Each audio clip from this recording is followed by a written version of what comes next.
This video is going to start with adding and subtracting radicals. We've gone through the rules. Now we're going to talk about specifically adding them or subtracting them. So if I had the example of 3 square roots of 5 plus 4 square root of 5, you want to think about this kind of like terms. Your square root of 5 is identical. You have 3 square roots of 5 and then 4 square roots of 5. So simply add them together and you end up with 7 square roots of 5. So for adding, they need to be the same. So if we change this to 5 square roots of 8 plus 2 square roots of 12, those are not the same. And so we cannot add them together. We have to leave them in simplest form. Now keep in mind that 2 square roots of 12 could be simplified. So we learned this yesterday or actually earlier today, that we can simplify square root of 12 because we can write this as 4 times 3 or 2 times 6 or 1 times 12, and you know that 4 times 3 has a perfect square. So I can change this to 2 square roots of 4 times 3, which we know is the same as 2 square root of 4 times square root of 3. We know the square root of 4 is 2, so this is really 2 times 2, or 4 square roots of 3. So this in simplest form would be 5 square roots of 8 plus 4 square roots of 3. So always look and see, can what they just gave me be simplified? Is this possible? No one told me to simplify it, but could you? So this is how we would work with adding, and it'd be the same thing for subtracting. They have to be the same to put them together. So we can also work with multiplying and dividing radicals. So let's just suppose that I have the square root of, oh, that's a bad color on black, square root of 8 times the square root of 4. Now let's make it the square root of 2.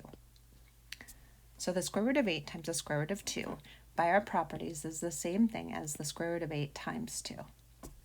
Well, I know that 8 times 2 is 16. So the square root of 16, I know, is a perfect square, which equals 4. It's nice when it works out that way. Let's suppose that I have the square root of 7 times the square root of 11. This is the same thing as the square root of 7 times 11, or the square root of 77. And I know that 77 is not a perfect square, but I could ask myself, okay, so what's it between? So 8 times 8 would be 8 and 64, 9 and 81. It's going to be somewhere between 8 and 9, somewhere between 64 and 81. You could go as far as saying your factors, 1 and 77, and I think you're done. You're not going to be able to simplify that. So we could also look at something where you're multiplying with a, so you could also have something where you have coefficients outside your radicals. So I'll write it like this. So you have 5 square roots of 6 times, let's say, 7 square roots of 10. So the way you want to think about this is, it's kind of like a commutative property. You're going to multiply those numbers outside the radical. So you'll do your 5 times 7 and you'll end up with 35 when you do that. And then you'll do the numbers underneath the radical. So you'll have your 6 and your 10. So you're going to multiply those and you'll have 35, and then I'll do this in yellow, square root of 60. So that's lovely. 35 square roots of 60, and your brain should be thinking, oh, I could simplify 60. 1 and 60, 2 and 20, no, not 2 and 20, 2 and 30, 2 and 30, 3 and 20, 4 and 15, 5 and 12, 6 and 10, and are you seeing anything that has a perfect square in it? I see one thing that has a perfect square, and that is simply 4 and 15. There's nothing else. So I'm going to take this and I'm going to rewrite 60. I'll keep the 35 here. I'll rewrite 60 as 4 square roots of 15.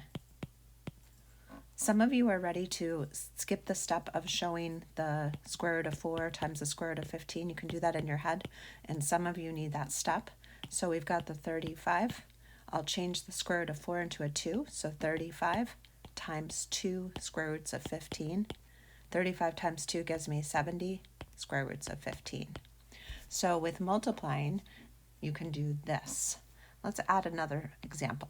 Say that we have radical 3 times, and I'll do this, 2 square roots of 5 plus the square root of 3. So here you can distribute across your parentheses. So remember that when you're distributing, you've really got a 1 in front of it. So this is like 1 square root of 3 and 1 square root of 3. You're distributing, so you're going to say, okay, so 1 times 2 would give me 2. Square root of 3 and square root of 5 is square root of 15, because you're multiplying what's underneath. Then if you distribute here, 1 times 1 gives you 1. 3 times 3 gives you 9. And you're going to notice that anytime you multiply a square root times itself, you're going to end up with something, in this case, it's a perfect square. So obviously something much bigger. So you can simplify this to 2 square roots of 15 plus 3. That is your final answer. If you had square root of 15 after this, you could do more. We have one more topic, and that would be dividing. So let's suppose that we have 24 square roots of 24 over 8 square roots of 3. So basically, it's the same concept as multiplying, where you think about everything in front of it, and you would just divide 8 and 24. So 24 divided by 8 will give you 3. So I'll just circle that, 3. And then your rules of square roots tell you that this is the same thing as, well, let's erase that. This is the same thing as saying 24 divided by 3. It's under 1 radical. So you have 24 divided by 3. Well, 24 divided by 3, how many times does 3 go into 24? 3 times 8 gives you 24. So you're going to change this to 3 square roots of 8. Now remember, we talked about how 8 was one of those you might just memorize. So I just have that memorized, that I know it's 2 radical 2. But if you don't have that memorized, you would write down your factors, 1 and 8 and 2 and 4. So you know 1 and 8 doesn't work, but 2 and 4 will. So you can rewrite this as 3 square roots of 2 times 4. Go up to the top, 3 square roots of 2 times 4. I'm just going to rewrite it, but I'll rewrite it like this. And I know that the square root of 4 is 2. So I move that and I say I really have 3 times 2 radical 2, or 6 roots of 2. So those are our 4 operations, and we'll do lots of practice.